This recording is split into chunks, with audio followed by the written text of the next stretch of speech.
High, সবাই কেমন আছো এবং তোমাদের গাছ কেমন আছে সেটা প্রথমে বলো। আজকে আমরা যেটা বিষয়ে কথা বলবো সেটা হচ্ছে যে ভুটান মলি বা ভুটান জুঁইটা যে আমি 10 দিন আগে প্রতিস্থাপন করেছিলাম এবং ছোট্ট যে জবাটি বাজার থেকে নিয়ে এসেছিলাম সেটা 10 থেকে 12 দিন হয়ে গেছে প্রতিস্থাপন করা। আজকে আমি সেটাতে খাবার দেব। কি খাবার দেব সেটা দেখতে থাকো, ভিডিওটি শেষ অবধি দেখবেন।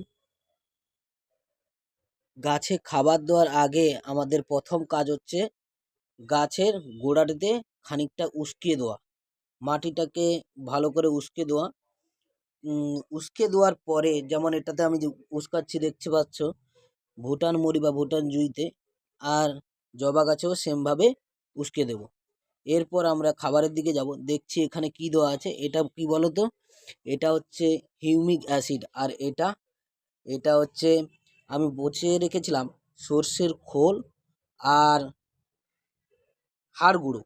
এইটাকে আমি প্রায় 7 থেকে, যেদিন থেকে গাছটি প্রতিস্থাপন করেছি তার ঠিক 2-3 দিন পর থেকে এটাকে পচিয়ে রেখেছিলাম। প্রায় বলতে পারো 7 দিন মতন হয়ে গেছে। এরপরে এটাতে আমরা এই হিউমিক অ্যাসিডটাকে এই পচানো তরল সারে খাবারে দিয়ে দিচ্ছি। দিয়ে দেওয়ার পরে আমরা এটাকে ভালো করে নাড়িয়ে নেব। বাটিতে লেগে গেছে।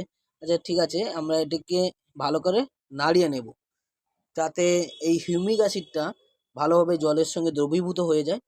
হওয়ার পরে আমরা মগ প্রতি মগ একটি করে গাছে দেব।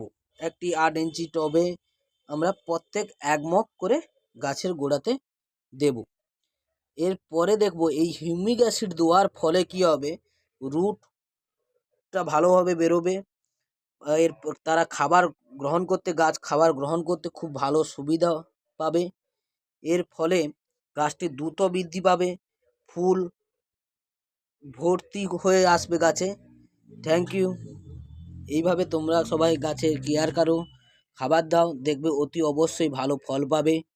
থ্যাংক ইউ, সবাই ভালো থেকো এবং তোমার গাছগুলিকেও ভালো রেখো। ধন্যবাদ।